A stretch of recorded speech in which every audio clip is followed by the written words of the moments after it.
నాతో చాలామంది చెప్పారు, బుటిక్ పెట్టొచ్చా అక్క, పెడితే బాగుంటుందా, లైఫ్ ఎలా ఉంటుంది, మంచిగా ఉంటుందా అంటే నేనైతే వద్దనే సజెస్ట్ చేస్తాను అండి. ఎందుకంటే కొత్తగా స్టార్ట్ చేయాలి అనుకుంటున్నావు కాబట్టి నువ్వు కష్టాలు ఫేస్ చేయడానికి కూడా రెడీగా ఉండాలి. ఫస్ట్ రెడీగా ఉండి నువ్వు తీసుకోగలవు, అన్నీ తీసుకోగలవు. ఎన్ని అప్ అండ్ డౌన్స్ వచ్చినా కూడా నేను స్ట్రాంగ్గా ఉండగలను, నేను తీసుకోగలను, నేను చేయగలను, నీకు బ్యాక్ బోన్, బ్యాక్ సపోర్ట్ ఉంటే నువ్వు మూవ్ అనవు. లేకపోతే అవ్వద్దంటే అవ్వద్దనే చెప్తాను. ఎందుకు అంటే ఒక్కసారి లో అయ్యింది అంటే అది పడిపోద్దండి, ఖచ్చితంగా ఖచ్చితంగా పడిపోద్ది.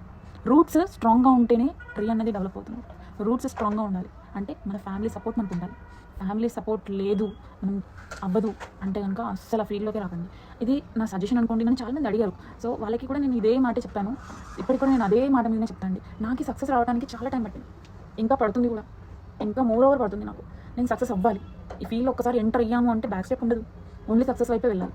ఎన్ని అప్ అండ్ డౌన్స్ రానివ్వండి, ఏమైనా రానివ్వండి, ఒక దాంట్లో దిగాను అంటే కనుక అస్సలు బ్యాక్ స్టెప్ వేయకండి. అస్సలు లూజ్ అయ్యే ఛాన్సే లేదు. మనం సక్సెస్ అవ్వాలి, ఎట్లా తిరిగి మనం సక్సెస్ అవ్వాలి, వెళ్ళాలి ముందు, మనం ఏంటో చూపించాలి. ఇదైతే నా మైండ్లో స్ట్రాంగ్గా ఫిక్స్ అవుతాను. నేను అలానే మూవ్ అవుతాను.